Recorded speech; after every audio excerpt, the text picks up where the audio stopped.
దావీదు మహారాజుని దేవుడు జ్ఞాపకం చేసుకున్నాడు.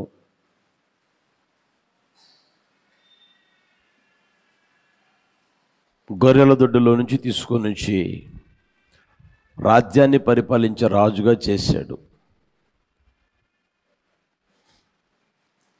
రాజ్యం దినదినం విస్తరిస్తూ ఉంది.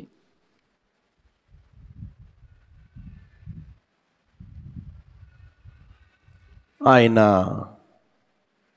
దీవించబడతా ఉన్నాడు, హెచ్చించబడతా ఉన్నాడు, ఘనపరచబడతానే ఉన్నాడు. పోయిన చోట్లంతా దేవుడు తోడై ఖ్యాతిని, మంచి పేరుని, లోకములో ఘనులైన వారికి కలిగే పేరుని కలుగు చేస్తూ ఉన్నారు. ఆయన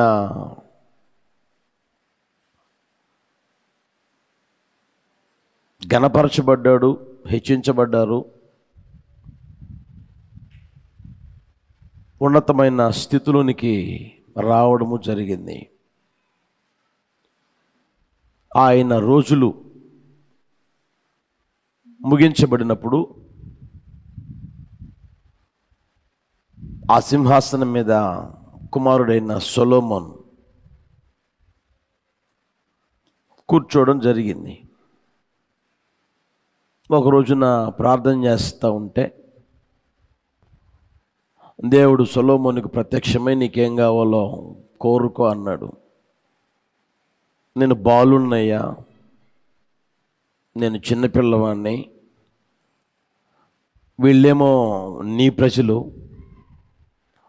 ఇశ్రాయేలీయులైన నీ బిడ్డల్ని పరిపాలన చేసేదానికి జ్ఞానం లేదు, నాకు వివేకం కూడా లేదయ్యా, జ్ఞాన హృదయం, వివేకం నాకు దయచేయి అని అడిగారు. దేవుడు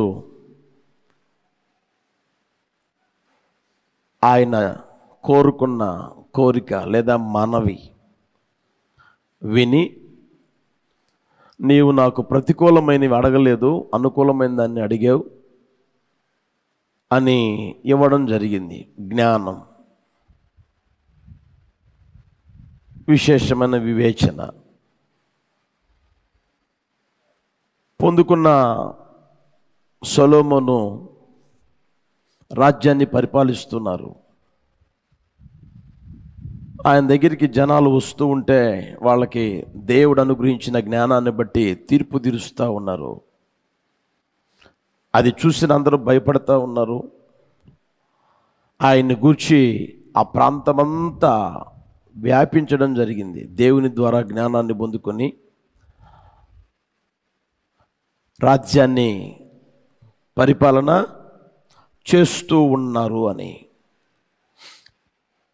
ఆ మాటలు ఇతర దేశాలకు కూడా వ్యాపించాయి. అది విన్న షేబా దేశపు రాణి, 9వ అధ్యాయం మొదట్లో ఉంటుంది అన్నమాట. షేబా దేశపు రాణి ఆమె, సరే సొలొమోను గురించి ఇంతగా చెప్తా ఉన్నారు కదా, సొలొమోను గురించి ఇంతగా అందరూ చెప్తా ఉన్నారు అని నేను కూడా పోయి తెలుసుకుందాం, చూద్దాం అని అనుకొని ప్రయాణం కట్టి వచ్చింది. విస్తారమైన కానుక తీసుకొచ్చింది. ఎక్కడ దొరకని వస్తువులు కూడా తీసుకొచ్చి సొలొమోను కానుక ఇవ్వడం జరిగింది. అక్కడ ఉన్నన్ని రోజులు సొలొమోను దగ్గర నిలుచుండి ఆయనని కనిపెట్టేవారిని, ఆయనకి గిన్నె అందించేవారిని, భోజనం పెట్టేవారిని, ఆయన్ని జాగ్రత్తగా చూసుకుంటూ ఉన్న వాళ్ళందరినీ ఈమె గమనించింది. ఆ దేశం యొక్క పరిస్థితులన్నీ గుర్తెరిగింది. ఎరిగి ఆమె సొలొమోన్ మహారాజు దగ్గరికి వచ్చి పొగడ్డం కూడా జరిగింది.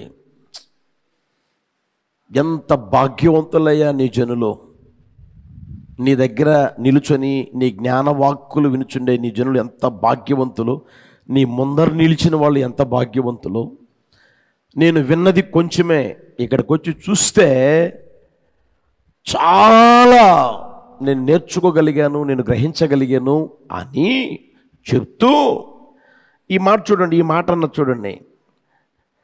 నీ దేవుడైన యెహోవా సన్నిధిని నీవు రాజువై ఆయన సింహాసనము మీద ఆసీనుడవై ఉండున్నట్లు నీయందు అనుగ్రహము చూపినందుకు నీ దేవుడైన యెహోవాకు స్తోత్రము కలుగునుగాక. ఇశ్రాయేలీయులను నిత్యము స్థిరపరచవలనన్న ఆ దయాలోచన నీ దేవునికి కలిగి ఉన్నందున నీతి న్యాయములు జరిగించుటకై ఆయన నిన్ను వారి మీద రాజుగా నియమించను అని ఆయన గారిని గురించి చెప్తా ఉంది అక్కడ. రాజుగారు, నువ్వు సామాన్యుడు కాదండి. సింహాసనం మీద కూర్చుని వారికి నీతి న్యాయాలు జరిగించేటట్లుగా ప్రభువు చేశాడు. అది నీ కోసం చేయలేదండి. ఎవరి కోసం చేశాడంటే ఇశ్రాయేలీయులకు, అమ్మ చూడండి, ఇశ్రాయేలీయులను నిత్యము స్థిరపరచవలెనన్న దయాలోచన నీ దేవునికి కలిగి ఉంది. ఆ మాట గుర్తెరగాలి. ఇశ్రాయేలీయులను స్థిరపరచవలెనన్న దయాలోచన నీ దేవునికి కలిగి ఉంది గనుక ఆయన ఏం చేశాడయ్య అంటే నిన్ను సింహాసనం మీద ఆసీనుడిగా చేశాడు. నీలో ఉన్న గొప్పతనం కాదు, నీలో ఉన్న శక్తి సామర్థ్యాలు ఆయన చూడలేదు. ఆయన ఏం చూశాడయ్యంటే నీ ప్రజల్ని చూశాడు, ఇశ్రాయేలు ప్రజలను చూశాడు. ఆ ఇశ్రాయేలు ప్రజల్ని నిత్యము స్థిరపరచవలనని, లేదా నిలవబెట్టవలనని, లేదా నిలకడగా వారు ఉండాలి అని దయాలోచన ఆయనకి ఉంది కనుక ఆయన నిన్ను రాజ్యాన్ని పరిపాలన చేసే రాజుగా చేశాడు అన్నారు.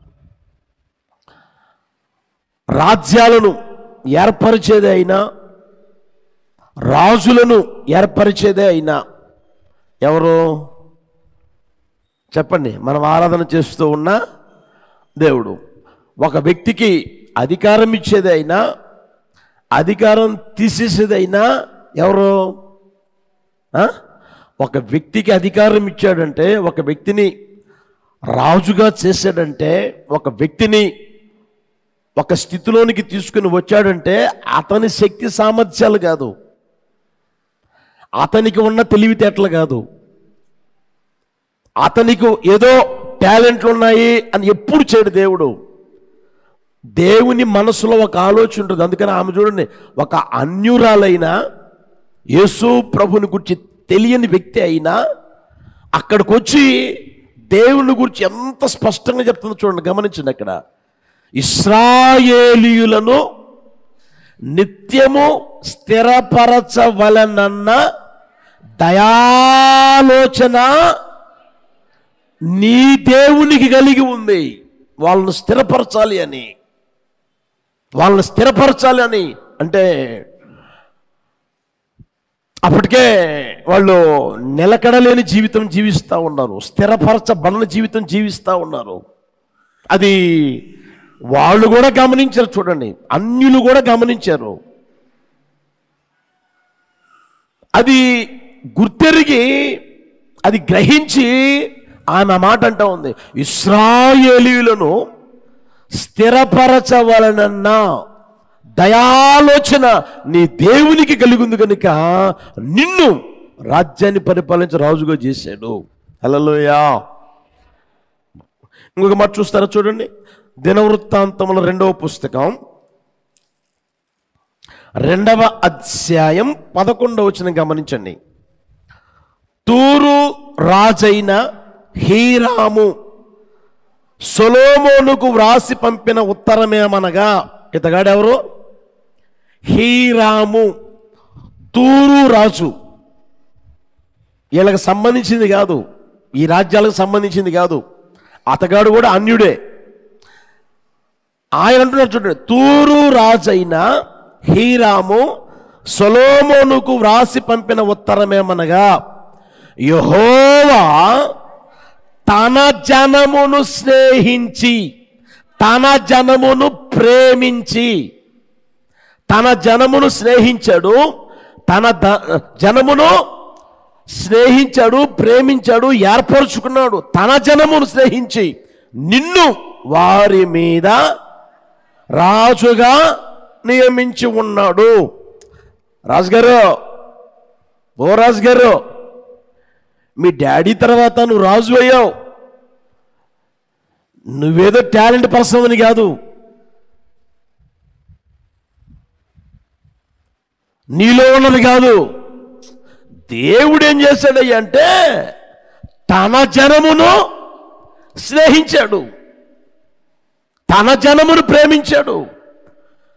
ఆయన ప్రేమించి ఆయన వారిని నిత్యము స్థిరపరచాలని దయాలోచన కలిగి ఉన్నాడు, ఆయన మనసులో కలిగి ఉన్నాడు.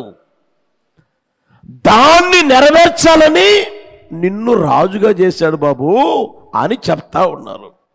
మనం గమనించగలగాలి దేవుని బిడ్డలారా. ఈ రోజున అవి ఏ ప్రభుత్వాలైనా రాని, లేకపోతే ఎవరు అధికారులకైనా ఉండని, ఎందుకంటే దేవుడు వారికి అధికారం ఇచ్చింది, ప్రభుత్వంలో తీసుకొచ్చింది జనులను ప్రేమించి, జనులను స్నేహించి, వారి జీవితంలో ఏమంటే నిత్యము నిలకడగా స్థిరంగా ఉండగలిగేటట్లుగా చెయ్యాలని ప్రభు కార్యక్రమాలన్నీ ఒక్కొక్కప్పుడు ఒక్కొక్క విధంగా నడిపిస్తూ ఉంటాడు, చేస్తూ ఉంటాడు ఆయన. దాన్ని మనం గుర్తిరగలగాలి. చూడండి దేవుని బిడ్డలారా, ఇశ్రాయేలీయులు దేవునిని ప్రేమించక మునిపే దేవుడు ఏం చేశాడు? వారిని ప్రేమించాడు. ఐగుప్తులో ఉన్నప్పుడే వారిని ప్రేమించాడు. ఏమండి? ప్రేమించే అద్భుతాలు చేశాడు, ఆశ్చర్యాలు చేశాడు, సూచక్రియలు చేశాడు. ప్రేమించే ఎర్ర సముద్రాన్ని పాయలు చేశాడు. ప్రేమించే పగలు మేఘస్తంభంగా రాత్రి అగ్నిస్తంభంగా ఉండే నడిపించాడు. ప్రేమించే వారికి ఆహారం ఇచ్చాడు, ప్రేమించే వాళ్ళకి నీళ్ళు ఇచ్చాడు, ప్రేమించే ఆ దేశానికి వారిని తీసుకొని వచ్చాడు. వాళ్ళు ప్రేమించక మునిపే బైబిల్లో ఏమని తెలిసిన, శాశ్వతమైన ప్రేమతో నేను నిన్ను ప్రేమించుచున్నాను, విడిచిపెట్టలా, అంతవరకు ఆపేలా. ప్రేమించుచున్నాను గనుక నేనేం చేస్తున్నాను చెప్పండి, శాశ్వతమైన ప్రేమతో ప్రేమించుచున్నాను గనుక విడువక నీ ఎడల కృప చూపుచున్నాను. వాళ్ళని విడిచిపెట్టకుండా కృప చూపుతా వచ్చిన దేవుడు. ఆ రోజున వారిని ప్రేమించడమే కాదు, వారి జీవితంలో కృప చూపడమే కాదు, ఈ రోజున ఎందుకు పనికిరాని, ఏమండి, నన్ను ఎందుకు పనికిరాని మనల్ని, ఏమండి, ఏ విషయంలో ఎన్నిక చేయబడని మనల్ని ఆయన ప్రేమించాడు, ప్రేమిస్తూ ఉన్నాడు, ప్రేమిస్తూనే ఉంటాడు. ఆయన లోకమును దేవుడు ఎంతో ప్రేమించాడు. ప్రేమించిన దేవుడు అంతటితో ఆపేయకుండా తన అద్వితీయ కుమారుణ్ణి పంపాడు. ఆయన యందు విశ్వాసముంచు ప్రతి వారు నశింపక నిత్య జీవం పొందినట్లుగా ఆయన్నే అనుగ్రహించేశాడు. మనల్ని ప్రేమించి సొంత కుమారుణ్ణి ఈ లోకానికి పంపి రక్తము ధారబోసేటట్లుగా చేశాడు, ప్రాణాన్ని పణంగా పెట్టబడేటట్లుగా చేయగలిగాడు. ఒకసారి గమనించే దేవుని బిడ్డారా, ప్రేమించాడు కనుకే ఈ కార్యక్రమాలన్నీ ప్రభువు చేస్తా వస్తా ఉన్నారు. ఇప్పుడు అంటాడు, రబ్బాయ్ మిమ్మల్ని నేను ప్రేమిస్తా ఉన్నా, ఎందుకు తెలిసినా మిమ్మల్ని నిత్యము స్థిరపరిచేటట్లుగా. యేసయ్యకి మహిమ కలుగును గాక. నిత్యము స్థిరపరచబడాలి. కదిలింపబడని జీవితం, కదిలిపోయే జీవితం కాదు, కదిలింపబడని జీవితం, స్థిరమైన జీవితం, నిలకడగలిగిన జీవితం, ఏమంటే నిలవగలిగిన జీవితం ఆయన మనకు దయచేయాలని కోరుకొని ఆశపడి ఈ మాటలో ఈ సమయంలో మనకు తెలియచేస్తూ ఉన్నారు. 146వ కీర్తన చూడండి.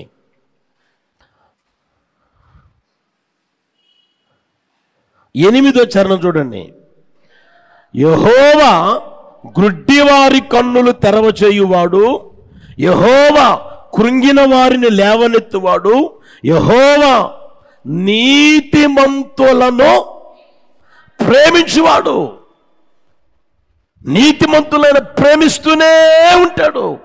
లోకములో అనుకున్నట్లుగా చెప్పుకున్నట్లుగా కనిపించే నీతిమంతులు కాదు, కానీ ఏమండి బైబిల్లో చెప్పబడిన ప్రకారం ఎవరైతే తన పాపాన్ని గుర్తెరిగి, తన తప్పిదాలు గుర్తెరిగి యేసు ప్రభు నిజమైన రక్షకుడని తెలుసుకొని ఆయన దగ్గరికి వచ్చి పాప క్షమాపణ పొందుతారో, ఏమంటే బాప్తిస్మం ఎప్పుడైతే తీసుకోగలుగుతారో వాళ్ళని దేవుని వాక్యం చెప్తుంది నీతిమంతులు అని.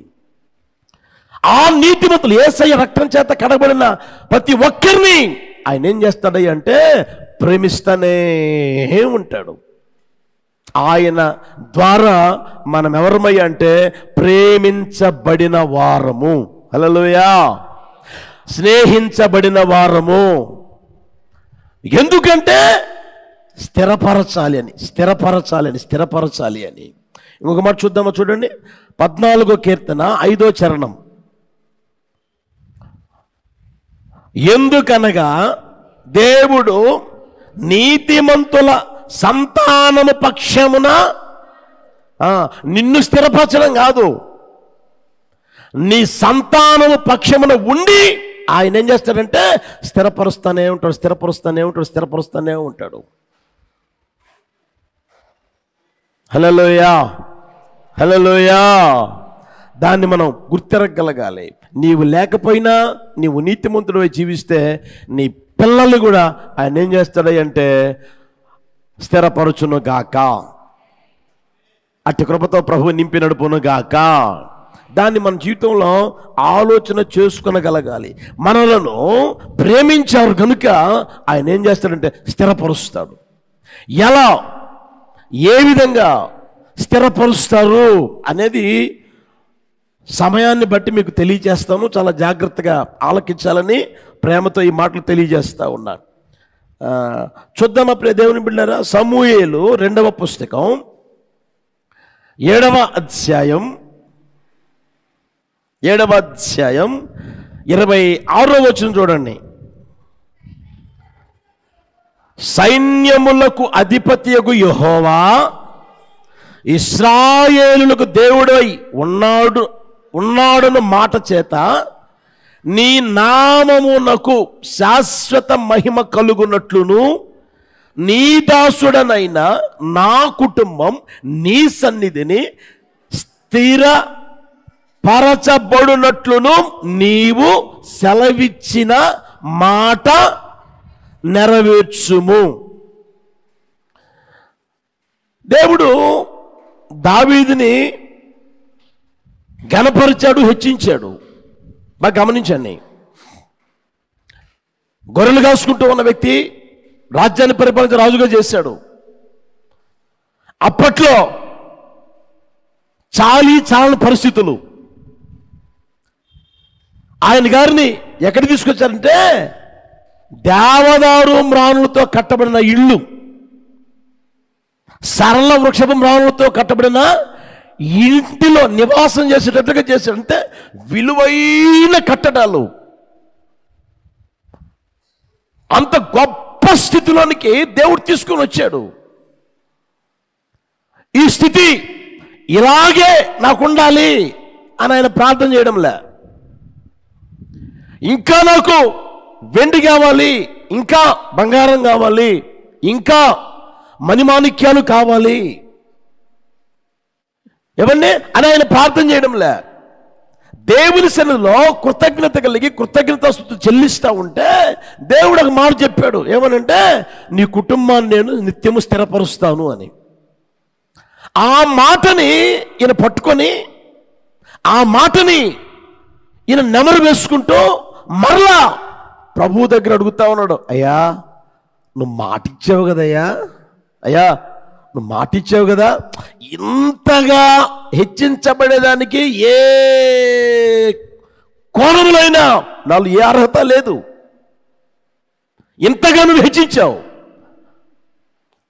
నువ్వు మాటిచ్చావు కనుక నువ్వు దేవుడవు, నీ మాట సత్యం, నీ మాట నా పట్ల నెరవేర్చయ్యా. ఏం మాట దావీదా అని అడిగితే, నా దేవుడు నాకు ఒక మాట చెప్పాడు. ఏంటి అదనంటే, నా కుటుంబాన్ని స్థిరపరుస్తానన్నాడు.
వేలాడే నీ కొరకే సిలువలో వేలాడే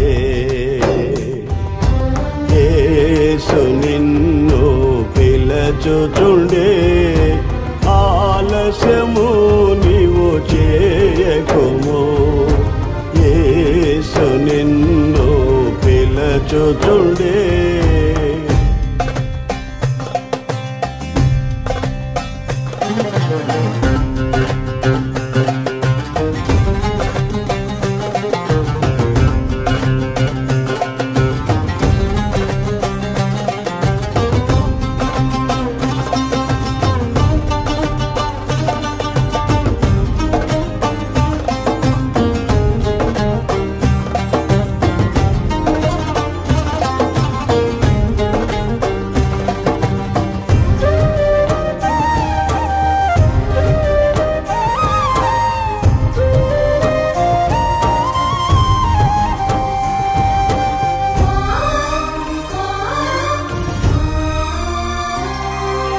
కల్వరి శ్రమలన్నీ నీ కొరకే ఘోర సిలువ మోసి కుంగుచునే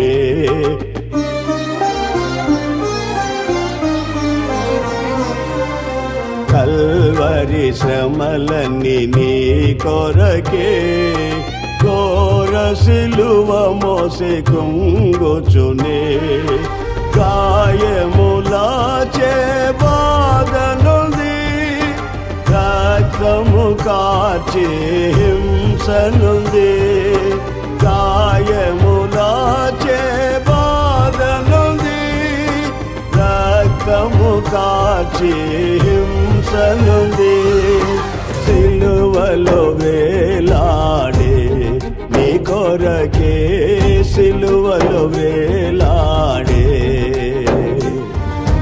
యేసు నిన్ను పిలచుచుండే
నాలుక ఎండెను దప్పిగొని కేకలు వేసెను దామని.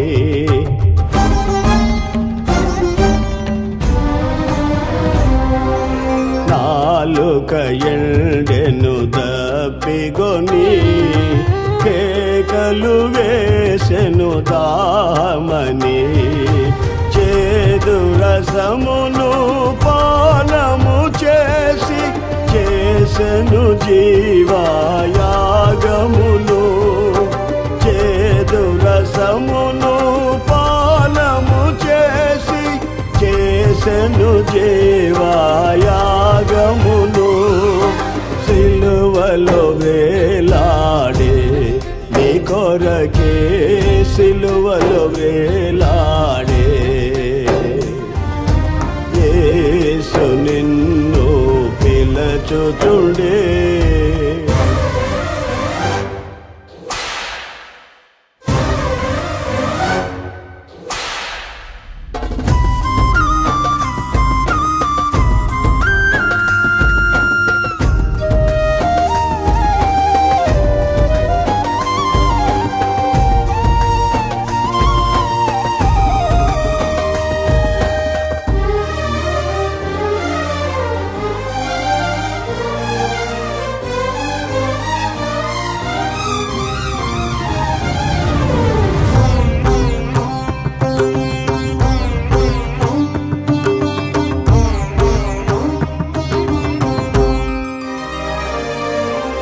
అగాధ సముద్ర జలములైనా ఈ ప్రేమను ఆర్పజాలవుగా.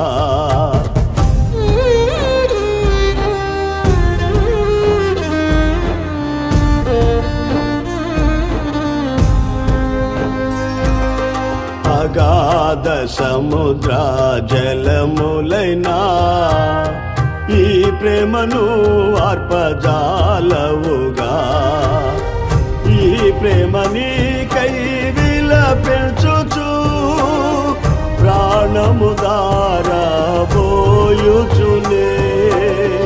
ఈ ప్రేమ నీకై విలపించుచు ప్రాణము దారబోయుచునే. సిలువలో వేలాడే నీ కొరకే సిలువలో వేలాడే.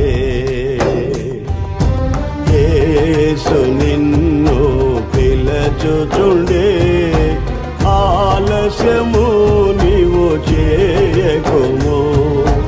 యేసు నిన్ను పిలచుచుండే.